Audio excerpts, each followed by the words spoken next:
Hi, my name's Al Stewart. I've been asked to comment on how the National Priority List works with respect to the Environmental Protection Agency and how it is that a place like New Idria or the Cinnabar mine, which was a mercury mine for over 100 years, how that cannot be listed on the Environmental Protection Agency's National Priority List, and whether or not that means that this area is safe and is uncontaminated. So I'm going to try and do this quickly. First, an introduction is probably appropriate.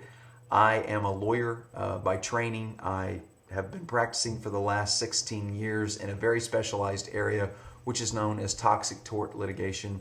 I'm a plaintiff's attorney, which means that I sue companies on behalf of people who have been diagnosed with diseases that are caused by being exposed to toxic chemicals. I have worked on sites that are Superfund sites where people have lived on or around those sites and have been affected by the chemicals that are on those sites, that they have contracted cancer from being exposed to those chemicals. I will tell everyone who's listening to this a little clip that this is a very controversial area. Some people believe that this just doesn't happen. Other people believe the science, which shows that it does happen and that toxic chemicals can have a very adverse effect on our bodies and can cause cancer and other types of problems. So back to the national priorities list. The government has a list, which it's many times called the Superfund list or the Superfund site list, which is a list of sites in the United States that are considered to be polluted and polluted to such a degree that they could cause concern and health impacts and environmental impacts on the surrounding areas. The question about New Idria is whether or not it rises to the level to be on the national priorities list, and it appears that the Environmental Protection Agency has made the decision that it does not. Now, what I would say with respect to that is that never means a site is safe. It never means that there is no harm that can come from that site.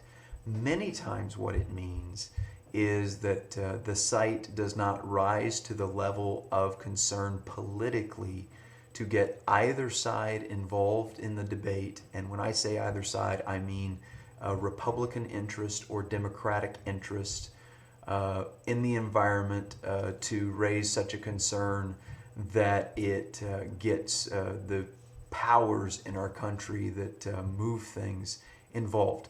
There's another reason that it might not be listed on the national priorities list, and that can be that it was evaluated and reassessed during a time period where the Environmental Protection Agency was not protecting the environment. I believe that that has been happening since the year 2000.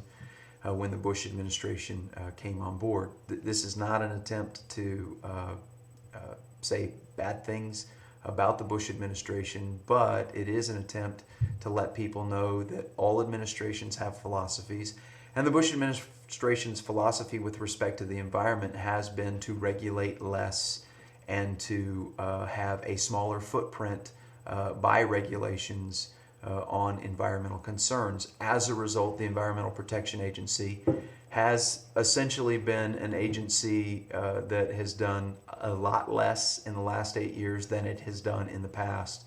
And so any decisions that they've made over the last 8 years to reassess situations and make a determination that things should not be on the national priorities list or require cleanup has a political element to it and a philosophy to it. Now, in the interest of full disclosure, that happens in Democratic administrations too.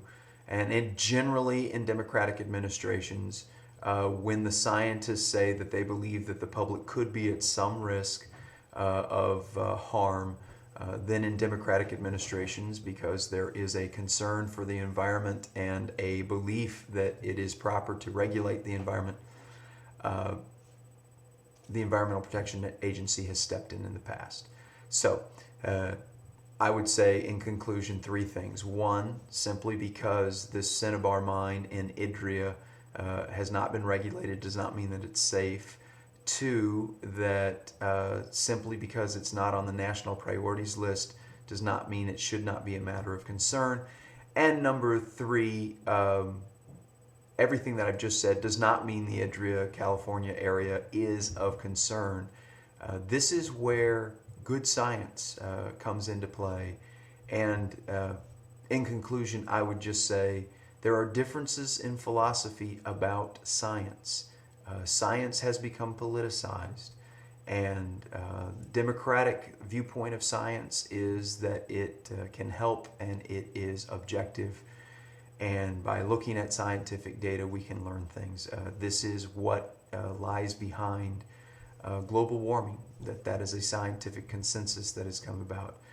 And the environment is very much impacted by how we treat the environment, rather, is very much impacted by what we believe science says.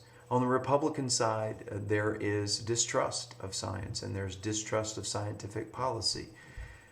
As a result, what you find is that environmental issues in Republican administrations, generally speaking, are looked at with a certain level of distrust because science is looked at with a certain level of distrust. A great example of this, again, is the Republican position on global warming, or what it has been over time, which is to be very cautious about whether or not it's man-made, when to date all of the scientific information has led most world scientists to conclude that global warming is real and number two is man-made. I use that as an example because that translates into how Environmental Protection Agency approaches issues. They approach issues like administrations want them to approach issues. Hopefully, this provides some insight into how things can be listed on a Superfund site and why they might not be listed. And hopefully it opens everyone's eyes to the fact that science does not move these determinations ultimately. Ultimately, these are political determinations that are made because of an administration's view about science.